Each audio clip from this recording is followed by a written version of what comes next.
Welcome to Dr. James Spit and Game. I'm Dr. Reginald James. I've been incarcerated, I've been a coach, and I've earned a doctorate. And parenting connects all three. Most kids don't fail because they're bad. They fail because no one prepared the adults raising them. This podcast is about parenting and how it impacts outcomes in education, sports, and the juvenile justice system. This isn't a podcast about blaming parents. It's about equipping adults. If you're serious about breaking cycles, you're in the right place. Today's guest is someone who has dedicated decades of his life to youth development through football, mentorship, and community leadership. Gary Bass is the president of the Inglewood Chargers youth football program and a longtime coach who has served the city of Inglewood for many years. Before the Chargers, Gary coached at Inglewood High School and with Inglewood Junior All-American football, where he helped shape young men both on and off the field. His impact goes far beyond wins and losses. Gary has seen youth sports from every angle, as a coach, administrator, and leader. And he understands firsthand how parents, coaches, and communities influence a child's development. Today's conversation focuses on how adult behavior, both positive and negative, directly impacts a young person's success in sports, school, and life. Please help me welcome Gary Bass. Coach Gary Bass, what's up, big bro? How you doing, Dr. James? I'm doing well, man. Can't complain. Good, good. So first I want to ask, how did you first get involved with coaching youth football? It's funny because back probably when you were playing youth football, my auntie Linda was a president of the Inglewood Football League, and she asked me to come up to the field to start, running the clock and announcing the game on the mic or whatever. So I did that for about one season, and then Coach Thaddeus Blue, who was the athletic director at the time, asked me to come out and coach, and he would give me a team. So that was way back when. That was in the early 90s. So it's funny you bring Auntie Linda up because I'm sure you remember before they were the Inglewood Chargers. I see you got your Charger hat on. We used to be the Inglewood Signals, was the midget division team, which was the oldest team. And Auntie Linda's son, Jeremy Peterson, we were on the same team. And a lot of people don't know, we were the first team in the midget division to win the championship in that Orange County Junior All-American League. Against Southgate. Yeah. You guys upset a team that had won the championship at that time. They were called the Orange Bengals. Yeah. They had won. They had been back-to-back champions in that division. And Jason Hart was the quarterback, and he threw Jeremy a touchdown for the game winner. Yeah, and Jason didn't even see that play because they was blitzing 8 guys and left Jeremy one-on-one. Yeah, so what kept you all them years? Because that was what, 91, 92? Something like that. So what kept you in Inglewood, a part of the organization all of these years? How many conferences have they changed since then? 2. Okay. And you've been there the whole time? Pretty much, yes. I've been there. We were in Orange County Conference for years, and we left Orange County and went to the Snoop League. But what kept me going this whole time is just the the love of coaching, one, and then just the whole community. You know what I mean? And seeing kids. I've coached kids from youth to high school, and then to watch them go on and do big things in their lives, not just in sports, but other endeavors in lives. So anytime you feel like you're making a difference in something like that, that's what I like. Okay. So, what would you say the difference in the kids as far as you dealing with kids as a coach or however you deal with them these days? Because you don't coach a team no more, right? No, I'm just the president of the organization. I don't really coach, but I walk around the organization and check out the teams and see the kid, and interact with the kids and the coaches or whatever. And anytime I can interject any type of wisdom or knowledge to coaches, if um, if they will accept it, I Right. will. So yeah. So, what would you say the difference in the kids would be from back then to now?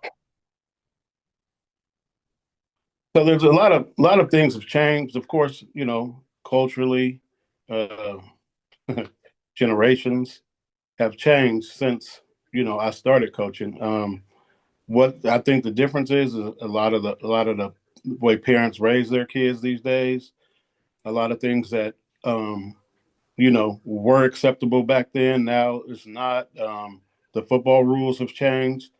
So the biggest thing I can see is and it's hard to say that a lot of these parents do live through their kids now, and they're like 7, 8 years old, and they don't let the kids just be kids. You know what I mean? I know when I first started coaching, the parents put a lot of their trust in us coaching, right? And a lot of times it was mostly the single moms, and they would come out and they'll say, my son looks like he can go in a bad direction, right? I need you to be as hard on him as you can, and most of the times it kept kids off the streets, you know what I mean, and did all of that. And we had free range to teach the kids a lot of good responsibilities without a lot of parent interference, right? Nowadays, if you discipline a child for not doing his assignment or not doing good in school or any of that, you get a lot of feedback you get a lot of pushback from parents. Um, and then when the kids are almost taught that you don't really have to listen to, what I mean, coaches or whatever, and you listen to what they say. It's hard to keep kids. They don't. It's hard to keep a team aspect of that. When I see it, it's hard these days. It's not, but we still do it because we still think we can reach the kids, and you know what I'm saying. So it's funny. I asked about the difference in the kids, and your answers go straight to the parents, right? Because that's pretty much what this whole podcast is talking about, how the parents impact the outcomes of the kids. So, what would you say the pressure is like on the kids now compared to back then? The pressure now is great. I mean, football has evolved a whole lot. It's changed and everything. And a lot of people, a lot of kids are doing football year round and not just playing other sports and this, that, and the other. Or they'll intertwine other sports a little bit, but it's all centered around playing football. From 7-on-7 to spring league games now and all that. It's a lot more football being played than back then, right? So it's a lot of pressures on the kids to be the best. You know what I mean? And they a lot of kids you can see out there, they try hard and they do it, but at some point, when is it too much? I mean, the kids. I used to see the love of the game in kids' eyes back in the day. Now it's so much pressure, that everybody expects a whole lot out of them. and it's hard. You know what I'm saying? Sometimes you can see a lot of frustration in kids. Just and I see kids back when I coached a lot, and you could see the passion in their eyes, winning or losing. But they enjoyed the game too. They really enjoyed it. You'll see them after the game, after the loss, they learn to get over it. And then next thing you know, they're out there playing around. You know what I mean? And it's over. Let's go back to work. Right Right. nowadays, boy, it's just so much anguish on them. It's just they've been playing football, and then when it doesn't happen, they're devastated. Like if they don't win, they're just devastated. It's It's I don't kind of know. like It's their just, life depend on it these man, days. man. It's hard, dude. It's just, and I like to see kids be kids, man. I let them stay a kid as long as they can, because Hmm. life was enough is gonna, you know, be hard on them. So let them stay kids as long as they can, man. Don't They shouldn't be pressured like that.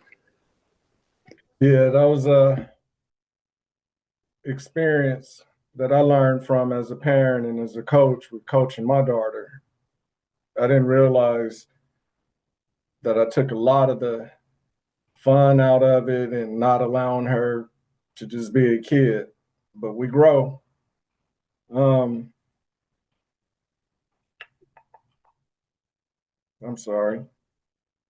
No worries. Oh, so what are the things that you see parents do that they think help, but it actually hurts the kid through their journey of playing sports or football? Pushing them too hard. Like I can see kids after our practice is over that they'll if depending on how great or bad they practice. I see parents out there making a kid do this, do all kind of extra stuff, and this is after we done practice for 2 hours. After they done practice for 2 hours, and some of the parents just not too happy with this or their performance in the game, and they just beat it in on. You know what I'm saying? And I'm all for parents um, trying to give their kids some type of advantage by helping and doing stuff like that. But at some point, enough is enough.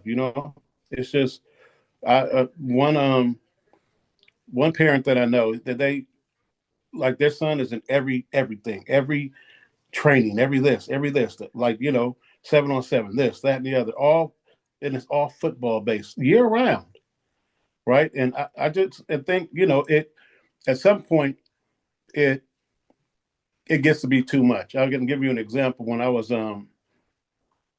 coaching high school, and I was talking to a recruiter from Arizona. He was recruiting one of our players, and he was talking about there was a kid from Texas. There was a couple of kids in the same position that he was going after.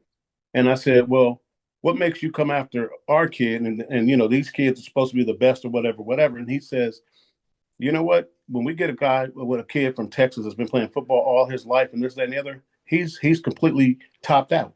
There's no more for us to teach him that we can't teach him. He's already topped out, right? And whereas you can get a kid, you can kind of mold him into what our situation is. You know what I mean? And mold them to the way we structure them into the way we run our program, not what they already know. You know what Right, I'm right, saying? right, So right. I think at some point that's the case, and this is what a lot of coaches are facing when they get kids who's been playing all the time, and then the parents try to, and there's no stability either. They move their kids here and there and everywhere. There's no growth with a coach or a program or a team because they're always looking for the best deal. Oh, this kid is over there. I don't want him to compete with him. I want to go over here where he's going to start. You know what I mean? So I think that's the main part. Not letting the kid be a kid and letting them grow. That's the parents harm their kid doing stuff like that or overworking them or over pushing them. You know what I mean? Right. Mm-hmm. So, are there any differences that stand out to you between parents who kids are struggling and the parents who kids are thriving? No, I have a couple, several kids, and a lot of them come from different type of backgrounds, right? You see some of the kids who are hungry and want to do it and whatever, and then you have kids whose parents push them to do it. Um, I see, I see at some point, I see some kids just quit after their parents have, been on them and just pushing them, pushing them, pushing them. After a while, when they get to like high school or whatever, they're just like they're done with it. They don't want to play no more or whatever. As opposed to kids who've played other sports or whatever, I see a lot of them excelling in life, not just in sports, but in life. You know what I mean? Um, and a lot of parents end up being disappointed because this is what they put all their eggs in one basket, right? And it might not be something that the kid wants. So how important is what happens at home compared to what happens on the field? So, again, I've had kids who I try to explain the straight fundamentals of the game or whatever, and I was met with pushback by some of the kids. Oh, my dad told me to do it this way, or my other coach, my trainer told me to do it that way, and it so when you get home and the parents erase everything that we do as coaches, it's like we're starting all over again. Um, and then at some point, those kids don't know how to follow any kind of directions.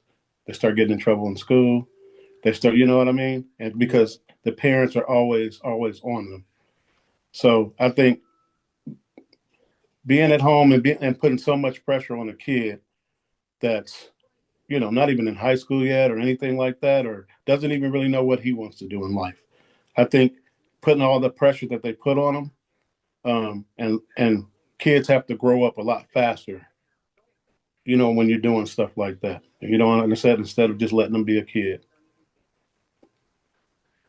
So let's switch lanes to the coaches. Um, what responsibility do coaches have outside of winning and losing games? Hmm. You talking about my experience or coaches these days, or Well, from your perspective, what should those responsibilities be? not putting so much emphasis on winning and losing. You know what I mean? Just teach them how to play the right way. Winning's going to come when you're doing the right thing, right? I don't, I see a lot of people these days, coaches these days, stack their teams. You know what I mean? Probably make it easier for them. And then it trickles down to other teams and other coaches. They see that they go, oh, maybe that's the way to success. You're not gonna unless you're teaching the kids the right way and they're learning the right way fundamentally or whatever the right or wrong way is that you believe. As long as you think that you're making a difference and the kid getting better, it works. I mean, you're only and this. I know this sounds cliche and everything like that, but when they say you're only as good as the weakest player, you shouldn't have a weak player. A must play. You shouldn't have a must play player. The difference in that is you teach that kid his position, and if that's one job he has to do is to play this position, you teach it to him as the best of their ability, right? Because if they know that, they know that's my job, and I'm gonna do it to the best because I'm not gonna be the one. Now you're giving them a responsibility. If you got the kid sitting out and not letting him play and he's not even participating in practice or any of that, then you're not going to get nothing out of that kid ever. And I think when I see stuff like that, it's just terrible.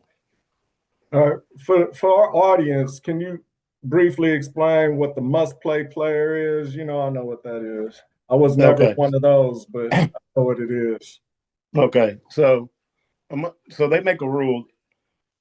They make a rule. A kid has to play at least 8 plays, or and back in the earlier days, the kid must play a whole quarter, either offense or defense. right? And that kid is assigned to play. And those are the kids that usually don't play a lot or whatever. They just get that one quarter or those 8 plays, and they call him a must play player, or he's a must play player. Right. Um, and I just, I mean, it is what it is, right? Some kids are out there because their parents are pushing, and they don't even really want to play, right? And that's cool, but you're gonna make that kid. Your job as a coach is to make that kid want to play, right? Now, and if you don't want to do it, you don't want to do it, but give him the confidence. So I just remembered I coached with you one year. I was the Mm-hmm. offensive coordinator. You was the Oh yes, defensive coordinator. I don't and the remember head who. coach, I don't and the head remember. coach. Yeah, you were the head coach. I don't remember who the player was, but I do remember there was a kid that didn't want to play, and he obviously he was one of our must plays.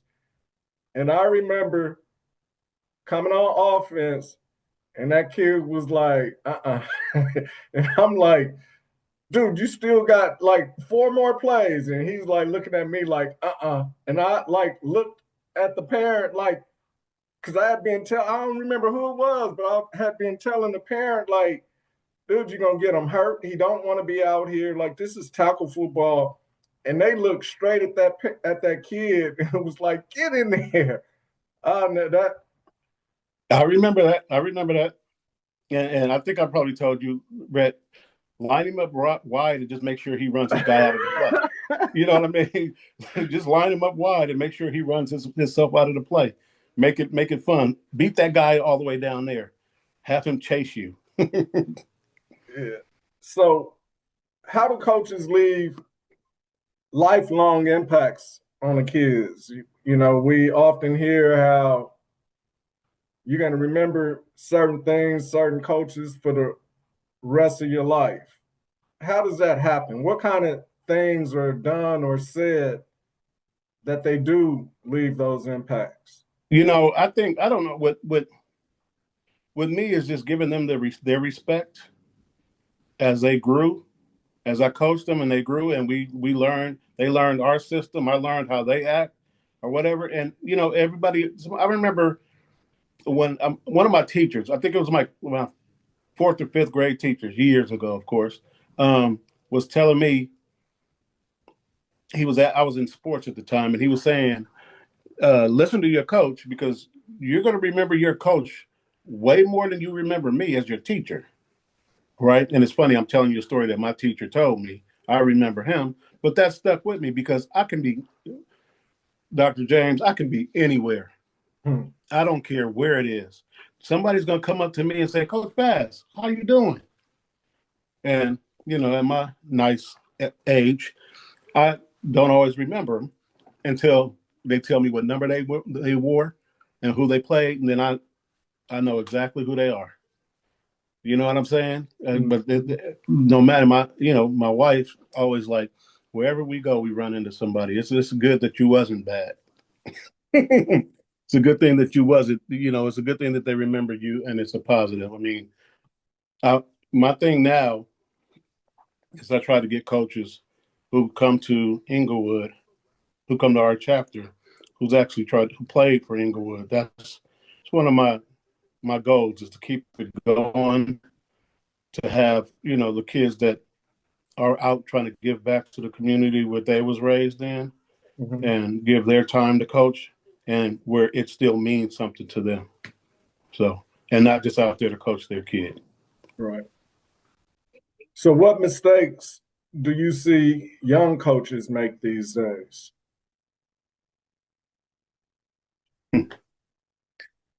Listening to the parents, Mm. thinking if I don't cater to this kid or this parent that they're going to go to another team or whatever. And it's probably to me, it's probably to a fault with me because my thing has always been I'm not begging a parent to stay. I'm not going to beg. If you leave, you weren't mine anyway. You know what I mean? If you're not understanding what we were about and how we're trying to raise kids and trying to help kids, and you think the grass is greener, by all means. And a lot of that these days is to a fault because I hear people say, "Well, Coach Bass, you're too old school. You too this, you too that," and maybe it is to a fault, but I know I've seen success in the things that we've done, you know, and you can attest to it. You can Mhm. attest to how. So whether I consider it being successful or not or whatever, and are winning is the end all. I And that's what the young coaches are doing now. It's all about, oh, we need to win this championship. We need to do this. We need to do that. And I go, dude, you can win, but it feels so much better winning a championship when you've done the things the right way, right? When you coach the kids the right way, when you can take a whole 33 squad team and beat a team who only has 19 kids and 19 superstars, right?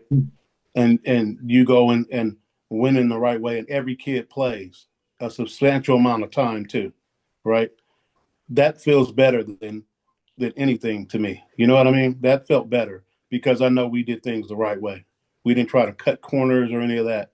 We did things the right way. And I try to tell younger coaches that just if you do the right thing, you're gonna feel a lot better about yourself. If you want to cut corners and whatever, it's gonna end up showing. So back to the kids.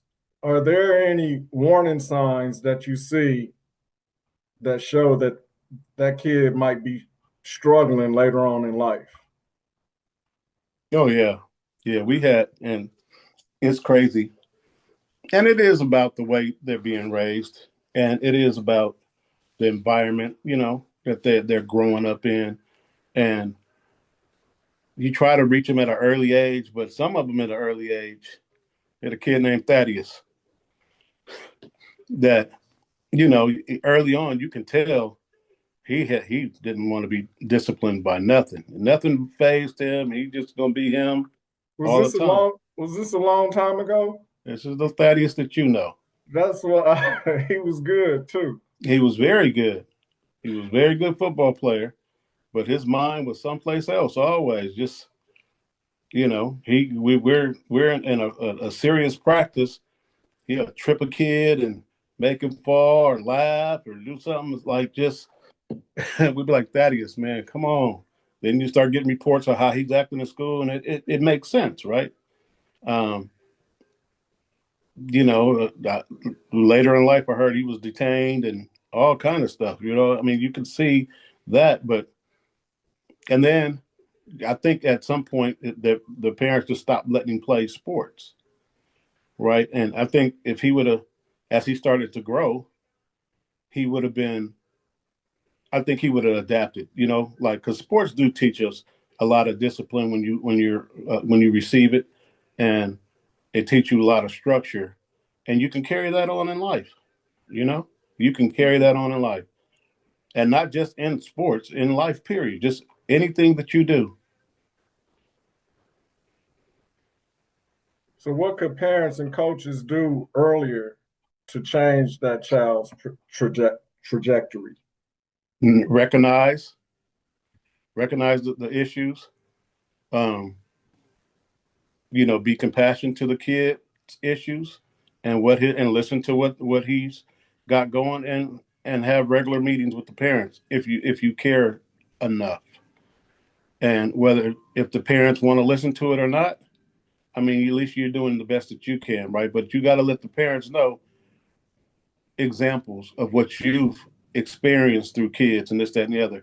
A lot of parents don't like to hear any bad thing about their kids. They really don't, and it's hard to be objective about your child. And I've had a lot of conversations especially with what they call daddy ballers. And I told a lot of them, I said, look, man, at some point they're not going to like playing sports or playing this, and then they're not going to like you because you're the one who's driving them away from it. So So, yeah, I think the conversations between the coach, parent, and kid is very, very, very important. one piece of advice that you would give to parents. Again, just letting them no, don't pressure your kid so much. Let them be a kid. You know, I one time I had a parent.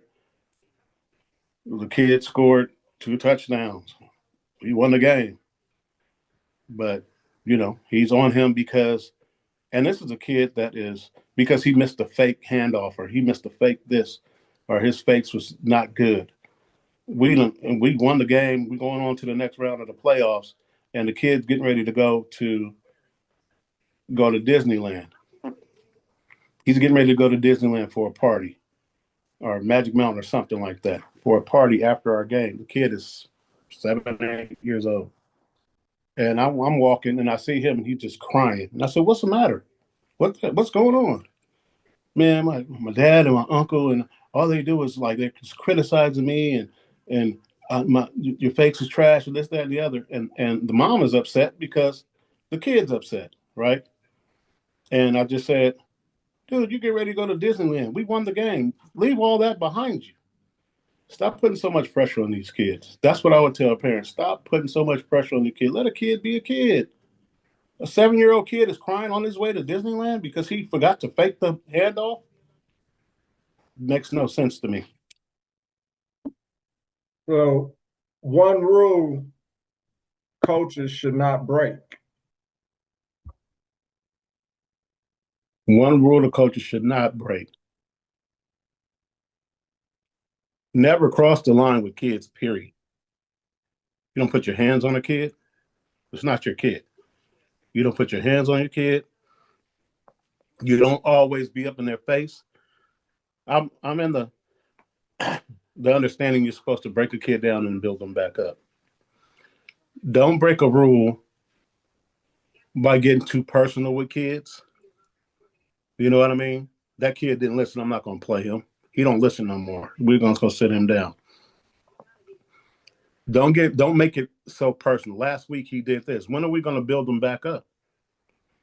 So don't cross the line with kids as far as making it personal with them, or you put your hands on a kid it, inappropriately, whatever way it is. I think you hear a lot of things about these administrators in high school, or these coaches in high schools getting arrested for assaulting a kid, whether it be sexually or physically.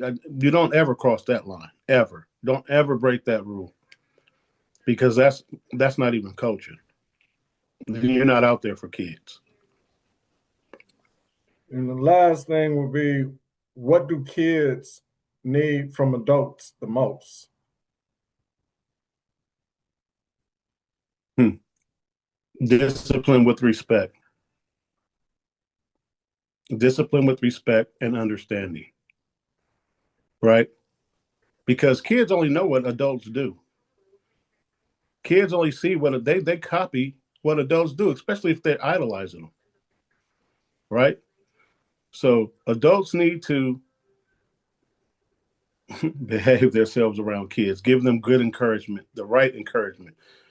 We've all been through stuff. We've all came from some place, right?